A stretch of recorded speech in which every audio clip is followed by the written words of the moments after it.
Hey there, welcome to our latest episode of What's on the Horizon. I'm Lori Sharonbrock here with Chris Schucker of Digital Horizons. And one of the questions I've been thinking about lately is you deal with a lot of different technology and some of it can feel kind of overwhelming. But how do you help families with kids make the technology feel more intuitive for them? It's kind of funny. Usually, when it comes to kids, they're not usually the ones that have a problem with the technology. As we were kids, I'm sure we adopted to new technology, and now we're the parents, and we're getting a little bit older, and so now it's our kids' turn to adapt to technology. So it's usually not the kids that we're tailoring things around. However, there's been a couple situations that we've deployed some specific types of technology related to the kids of the home, or more what the kids were doing in and around the home. And most recently, we helped a family who were building a home actually up in International Falls, and they were building a home that had a pool outside. And they made the request of me to ask, or they asked of me, how they could keep the pool safe for their kids, specifically after hours, meaning, it's bedtime or something. They didn't want a kid, running out the patio or doing something like that and being able to get into the pool and, the worst thing happening. So we actually deployed a pretty specific technology that's pretty normal, or a normal facet of surveillance cameras. So we had a couple surveillance cameras set up, and through the setup and configuration of the cameras, we're able to create a function called line breaking, or line crossing. And so in the setup and configuration, we actually draw lines around the perimeter of the pool. And if an object passes through that line, it triggered an alarm.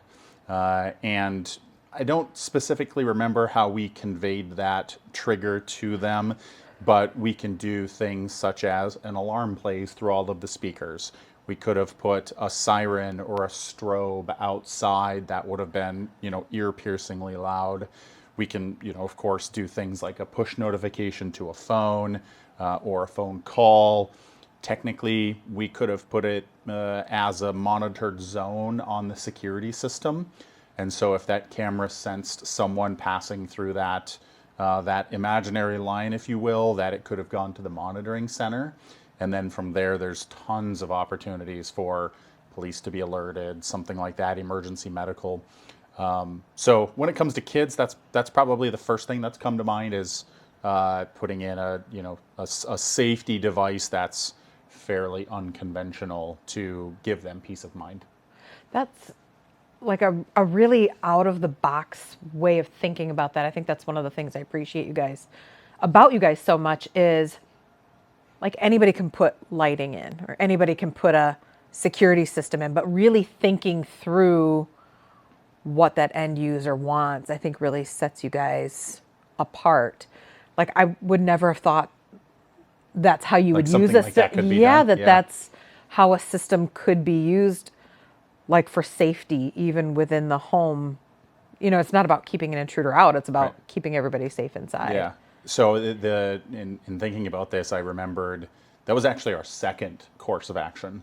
The first thing that we looked at deploying was actually an infrared-based system, where and we'll deploy these sometimes in security systems where there's basically an infrared transmitter on one end and a receiver on the other. More complicated, but very similar to garage safety mechanism, where you have those two sensors by the door that make sure nothing passes it. There's something like that for security, and we considered deploying something like that.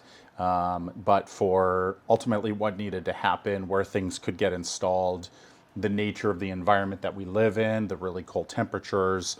In International Falls, there's way more wildlife. The line breaking system was the most elegant, straightforward, and effective way of doing it. I mean, and can I just say, like, how long is pool season in International Right? Falls? Imagine pool season's pretty short. If you have a heated pool, it gets extended. Yeah. Maybe an indoor. I Yeah. think that's what I would require if Yeah. I lived up there year round. Yeah. I'd require something indoors because it's too cold. Yeah. Just It's cold. a little bit more extreme. Just a little. Well, thank you for that. That was really great information. And if you guys want more details on how they can tailor and custom build a system for you, whatever it is that you have in mind for your family, this is the place to call. So thank you for joining us, and we'll catch you next episode.